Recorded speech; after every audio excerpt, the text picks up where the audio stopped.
دوسری چیز انہوں نے بتائی تجاہل کثیرا، یعنی بہت سی چیزوں کو نظر انداز کرو.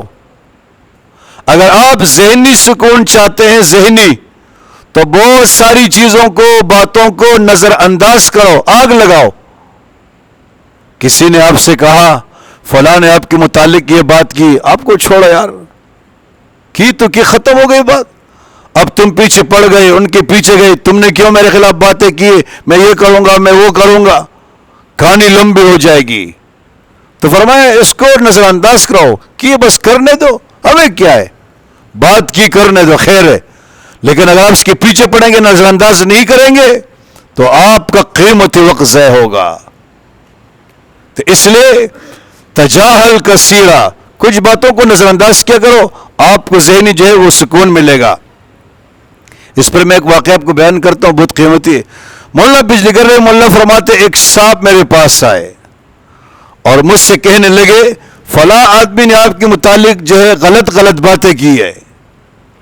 حضرت نے جواب میں فرمایا کہ مجھے تو چھوڑو، مجھے چھوڑو، کرنے دو اس کو، لیکن یہ بتاؤ تمہارے خلاف تو کسی نے کوئی بات تو نہیں کی ہے، اگر کی آؤ چلتے اس کے پیچھے.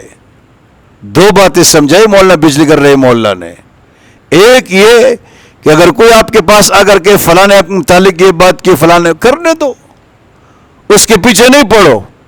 اور نمبر دو یہ سمجھایا اس کو کہ بغیرت آدمی، جب تم کو پتہ ہے میں آپ کی مسجد کا امام ہوں یا کم سے کم مولوی ہوں، میری عزت ہے، مقام ہے، آپ اس کو جواب دیتے میرے پاس کیوں آئے؟ یعنی آپ کو جواب دینا چاہیے تھا، میرے پاس آپ کیوں آئے؟ تو سمجھایا کہ اگر مجھے تو چھوڑ، اگر آپ کے خلاف اس نے بات کی ہے، میں ابھی آپ کے ساتھ جانے کے لیے تیار ہوں.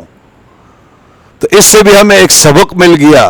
وہ سبق یہ کہ ہم پیچھے نہیں پڑے، وقت ضائع نہ